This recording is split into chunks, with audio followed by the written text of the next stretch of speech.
l'autre petit locotracteur qui est là? Regardez, hop, le voilà. Le voilà. Alors lui, il peut tirer à peu près 600 kg. Il arrive à tirer 600 kg. Et figurez-vous que le sèche-cheveux de votre maman, il est 3 fois plus puissant que lui.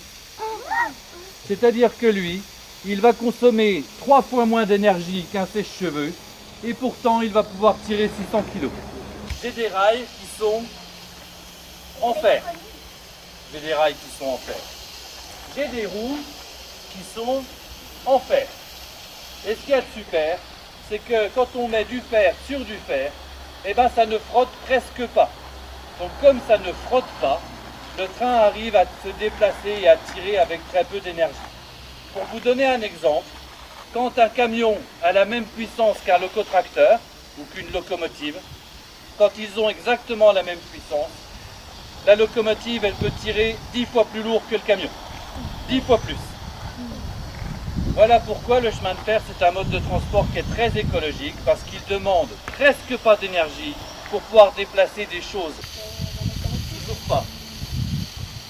Regardez ce qui sort là. Regardez ce que je vais faire sortir. Oui, de la vapeur.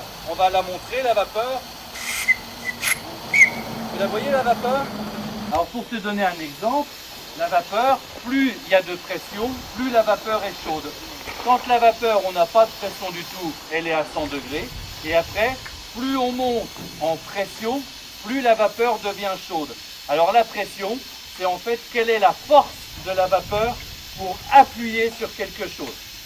Ici, la force de la vapeur pour appuyer sur quelque chose, c'est 8 kg. 8 kg pour 1 cm². C'est-à-dire que la force de la locomotive, sur chaque centimètre carré, dans son cylindre, elle va appuyer avec 8 kg de force. Ça, c'est la pression. Pour répondre à ta question, quand on est à 8 kg, la température de la vapeur, c'est à peu près entre 140 et 150 degrés. Il y a des bus, c'est vrai qu'avec les voitures et les bus, maintenant tout le monde a une voiture où il y a des bus pour qu'on utilise moins les trains, mais il y a quand même des autres trains. Pourquoi ils sont plus à vapeur?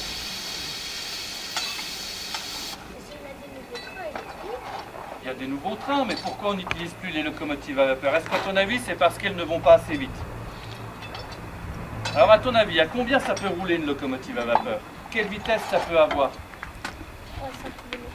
Alors pas les locomotives à vapeur, qui vont pouvoir rouler jusqu'à 110 km/h. Et ce qui est incroyable, c'est qu'à l'époque, pour se déplacer, on utilise les chevaux. Et avec les chevaux, quand on va à 20 ou 25 km/h, sur un long trajet, c'est le maximum. En clair, quand on a eu les premières locomotives à vapeur, on a pu faire des choses qu'on ne faisait jamais avant, comme par exemple aller de Paris à Lyon en quelques heures. Mais en plus, elle va pouvoir emmener beaucoup de choses. Elle va pouvoir emmener en 1880 à peu près 200 tonnes de matériel. En 1930, à peu près 50 ans plus tard, les locomotives à vapeur dépassent les 130 km/h et c'est plus 200 tonnes qu'elles tirent, mais 800 tonnes. Pour les trains de marchandises, jusqu'à 1600 tonnes. Donc ce n'est pas le problème de la puissance ou de la vitesse qui a fait arrêter les locomotives à vapeur. Cette locomotive que vous voyez là, c'était une locomotive qui, dans certaines conditions et en essai, a pu atteindre 176 km/h. Quand il fallait la mettre en route, eh bien il fallait faire chauffer l'eau de la chaudière pendant à peu près 4 à 5 heures. C'est-à-dire qu'entre le moment où j'allume le feu et le moment où je vais démarrer ma locomotive, va déjà falloir que j'attende 5 heures. Le soir, quand elle a terminé son voyage, il va falloir remettre du charbon, refaire le plein d'eau, remettre de la graisse un petit peu partout, nettoyer certaines parties, enlever les cendres, etc., etc. Voilà, il y a effectivement celui qui conduit et puis celui qui met le charbon.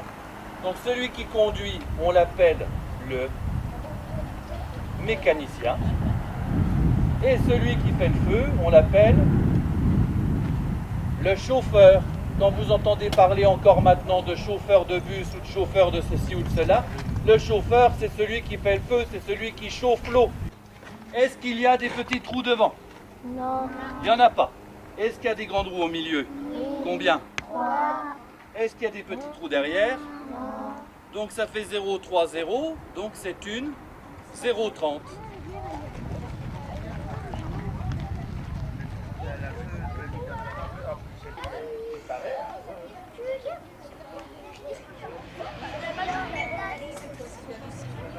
C'est là-bas le premier. Là-bas. Après, il va conduire pour nous.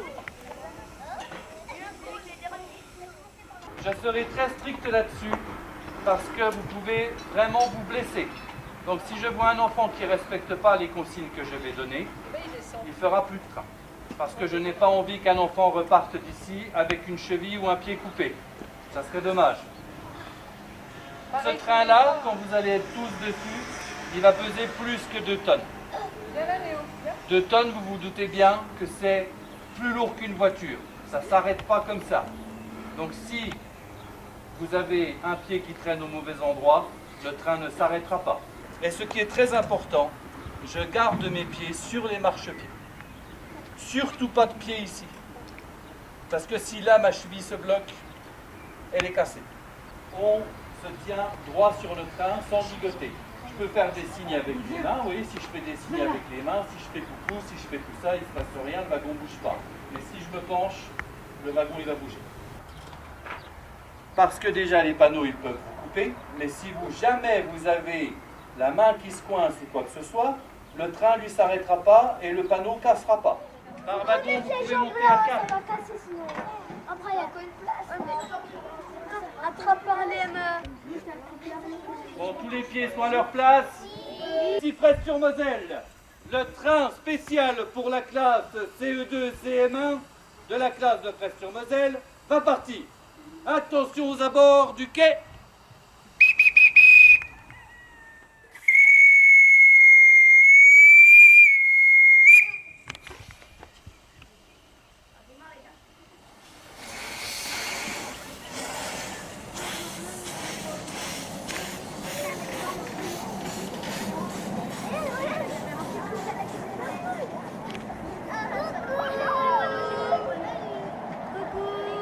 Eh les gars, 2000 likes.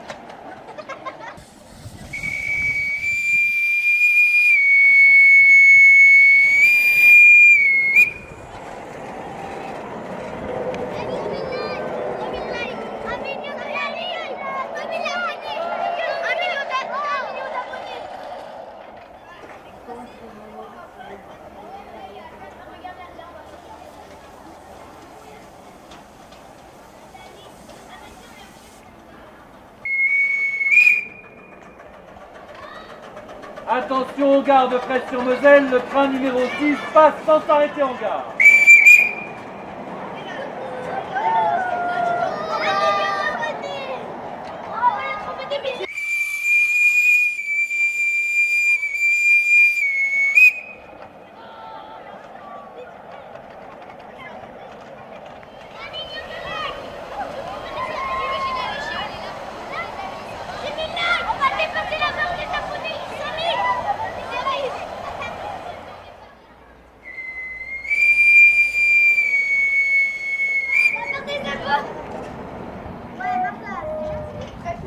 Ah c'est bon, il n'y a personne de blessé?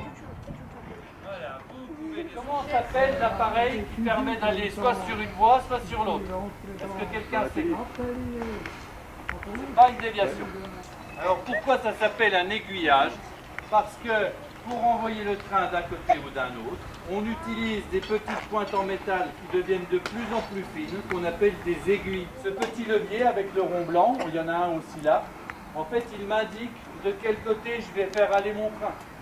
Là vous voyez, il est tourné par là. Quand vous arrivez, le train prend cette voie-là. S'il était tourné de l'autre côté, vous seriez allé tout droit. Donc voilà à quoi servent les aiguillages.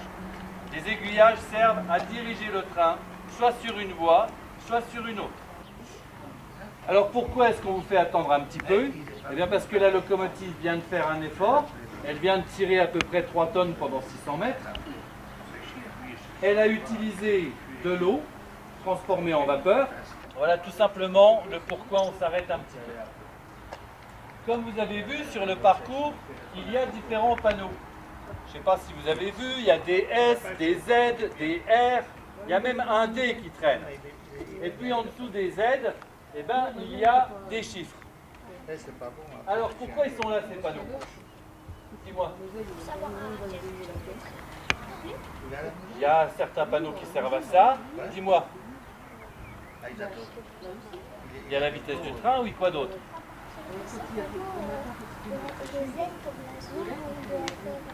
Alors là, tu es la première à me donner une réponse aussi parfaite. C'est exactement pour ça que c'est un Z. Parce que le Z, il veut effectivement dire zone à vitesse régulée. Quand j'arrive dans un Z, je dois respecter une vitesse. Alors, vous avez vu, il y a des 40, des 50, il doit y avoir un 30 qui traîne. Ici, comme on est à peu près 10 fois plus petit que la réalité, on divise la vitesse par 10. En clair, quand je vois un 40, ça veut dire que je dois rouler à 4 km/h. Un 50, 5 km/h. Un 3, 3 km/h.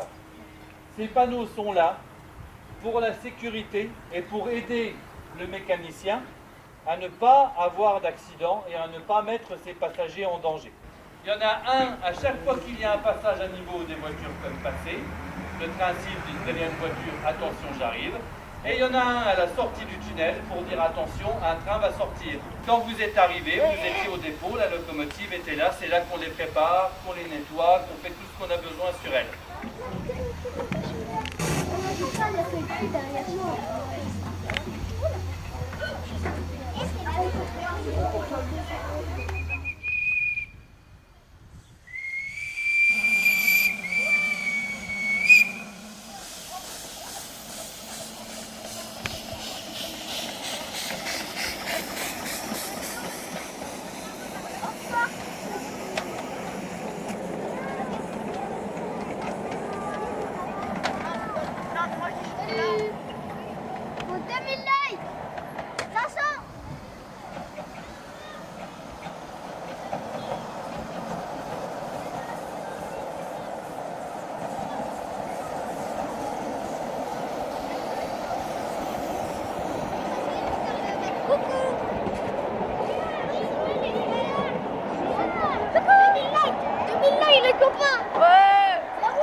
Faites attention, fermez bien les portières, rangez vos pieds et attention au départ.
Bien, bonjour, petit Jean.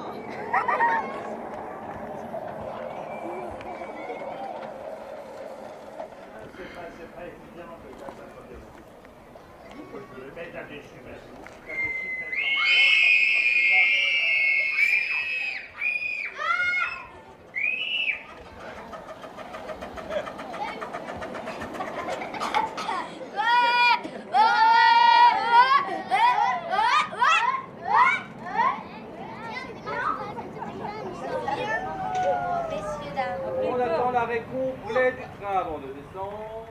Sur les locomotives à vapeur, pas de boîte de vitesse. Il n'y en a pas. Un moteur à vapeur, il va réussir à donner ce qu'on appelle 200 coups par minute de cylindre. 200 coups. Donc la vitesse de mon train, on sait que le moteur à vapeur, une fois qu'il est complètement lancé, c'est 200 coups par minute. Mon train, il va rouler avec 200 tours de roue par minute. Et c'est ce qui va faire sa vitesse. En clair, quand j'ai une locomotive, eh bien j'ai un choix à faire. Soit je veux aller doucement et tirer très lourd, soit je veux aller vite et tirer moins lourd. Alors à votre avis, comment est-ce qu'on a fait pour avoir des trains qui pouvaient tirer très lourd et comment on a fait pour avoir des trains qui pouvaient aller très vite? On a tout simplement utilisé la taille des roues. La maîtresse, elle a dû vous parler de ce que c'était le périmètre du cercle. Oui. Pas encore? Non, et d'autres figures, mais pas du tout. Alors, le périmètre du cercle, c'est la longueur que fait le cercle quand on fait le tour complet. Plus ma roue est grande, plus le périmètre du cercle est grand, plus mon train va faire une grande distance par tour de roue. Ça va lui permettre d'aller vite. On a parlé de la date, etc. À votre avis,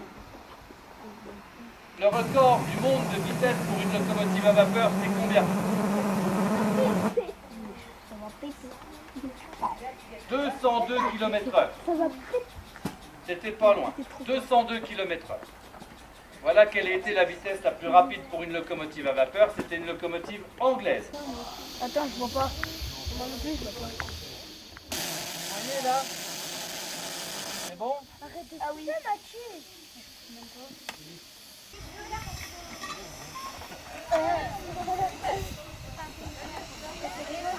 Salut la caméra, pas les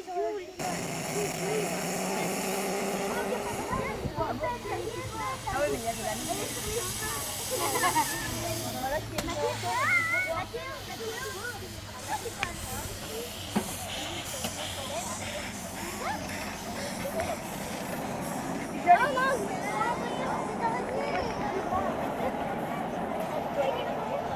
Un million de likes.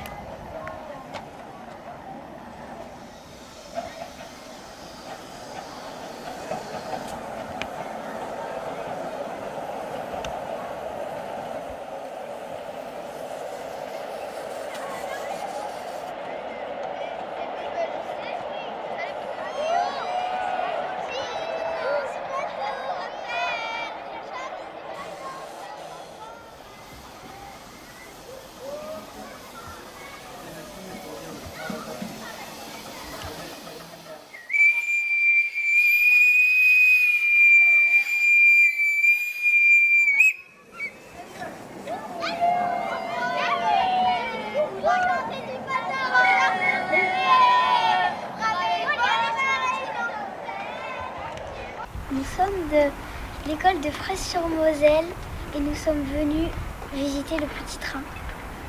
Ça vous a plu? Oui. On est en quelle classe? C'est la classe de CM1. C'est pas où?